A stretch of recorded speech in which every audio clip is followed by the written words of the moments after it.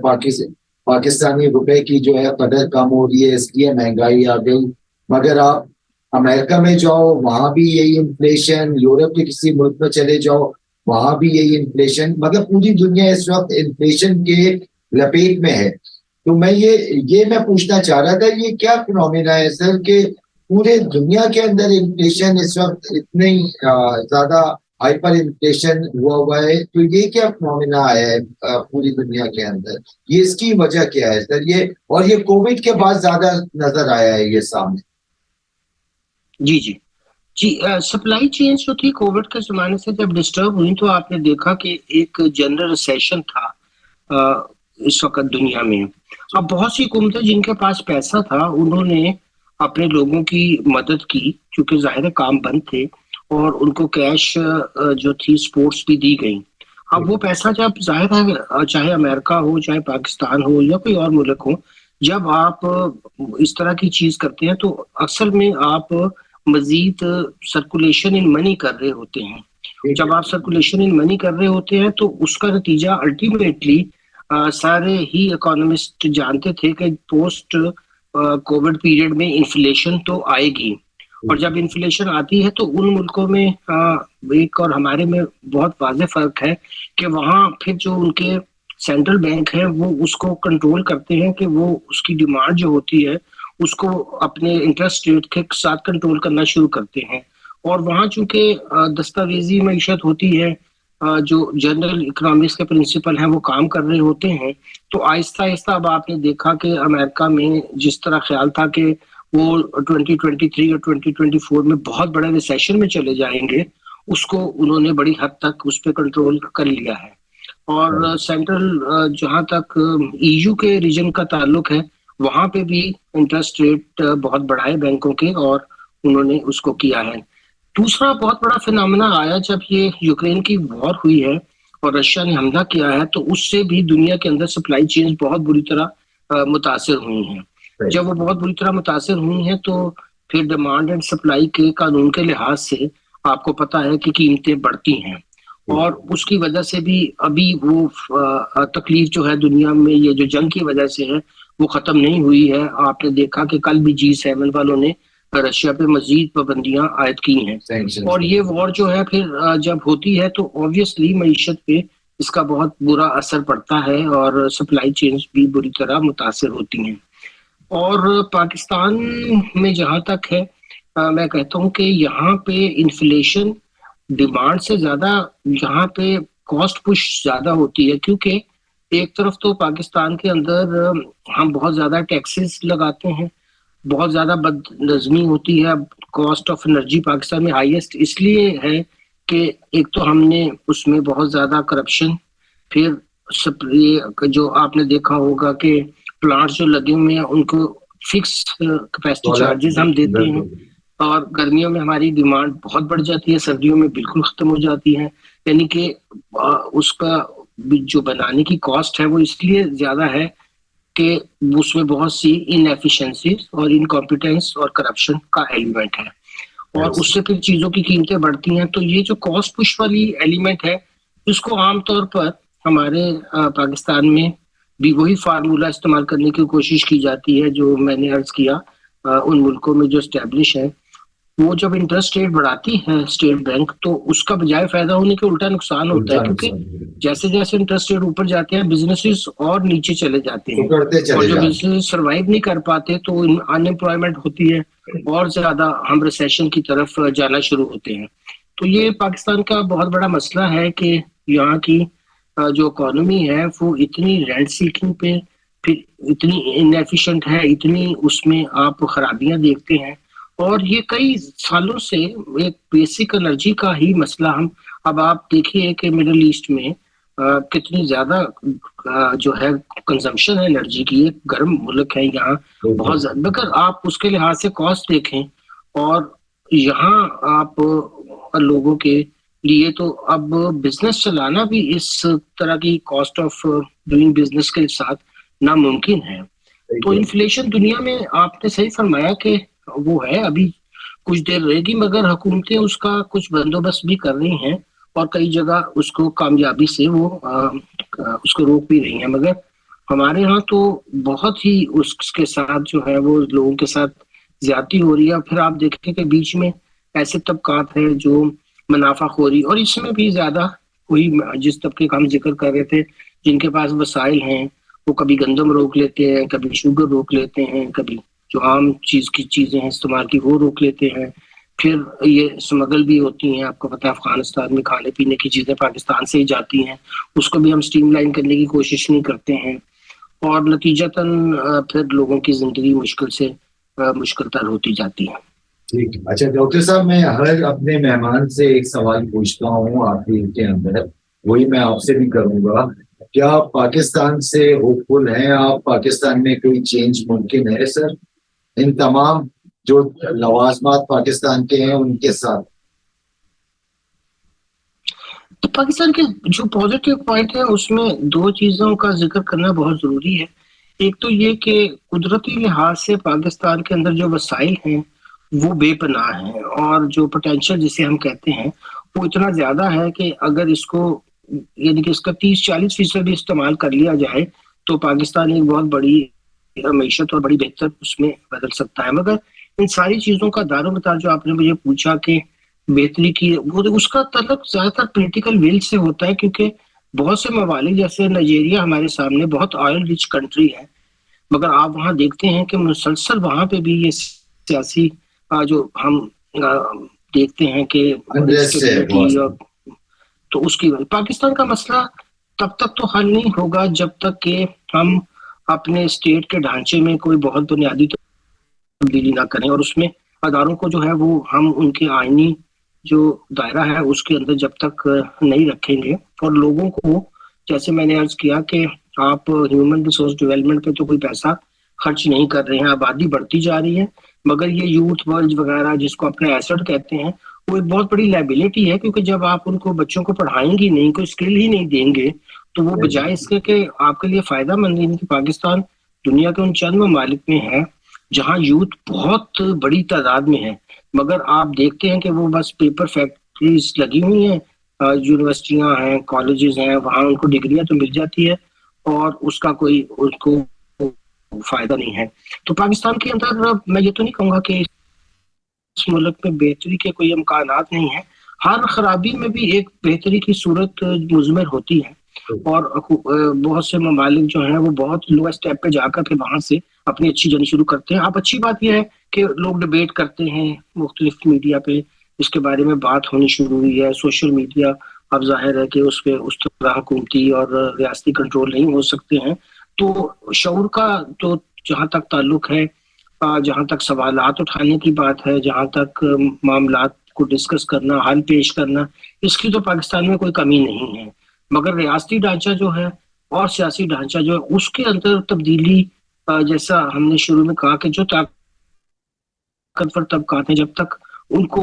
میں تو اب الفاظ استعمال کروں گا کہ ان کو ایک لگام دینی پڑے گی، اور وہ ظاہر ہے کہ لوگ ہی دے سکتے ہیں کیونکہ لوگوں کی ہی طاقت ہوتی ہے جو الٹیمیٹلی ریاست کو حکومت کو چلاتی ہے. تو یہ ضروری ہے کہ اس پہ ہم بات کریں, لوگوں کو ان کے حقوق کے بارے میں بتاتے رہیں, اور جو بہتری کے راستے ہیں اس کے بارے میں لکھتے رہیں. اب میں زیادہ سے زیادہ اردو میں بھی لکھنا شروع کیا ہے کہ عام لوگ پہ پڑھتے بھی ہیں اور پھر وہ بات بھی کرتے ہیں, اور بہت سی فورمس میں بلا کر سننا بھی چاہتے ہیں کہ یہ بات جو ہے اس کو, کیونکہ ظاہر ہے اگر ہم صرف انگریزی میں ہی لکھتے رہتے بات کرتے وہ تو پھر ڈرائنگ روم کے انٹلیکچوئلز تک کی بات رہ جاتی ہے, وہ تو آگے ہی بہت اس پہ بات. اور اکرام صاحب بالکل آخر میں آپ کو آپ کو دعوت دیتا چلوں کہ ہمارا میگزین ہے منشور آپ جانتے ہوں گے, ارشاد کا 48 سال جو ہے وہ پورا کر چکا ہے, دوبارہ رک گیا تھا مگر اس کو دوبارہ جو ہے وہ اجرا کیا ہے اس کا. تو آپ اردو میں جو بھی لکھیں اور چاہیں کہ وہ چھپے تو وہ آپ ضرور بھیجیے گا, وہ مزدوروں کسانوں عام ماسس تک جو ہے وہ جائے گا. ایک دفعہ پھر آپ کا بہت شکریہ, آپ نے ٹائم دیا, اور آپ سے رخصت اس وعدے پہ چاہیں گے کہ آگے بھی آپ کو تنگ کرتے رہیں گے اور آپ کو اپنے پوڈ کاسٹ میں بلاتے رہیں گے تاکہ آپ سے مزید باتیں ہم کر سکیں.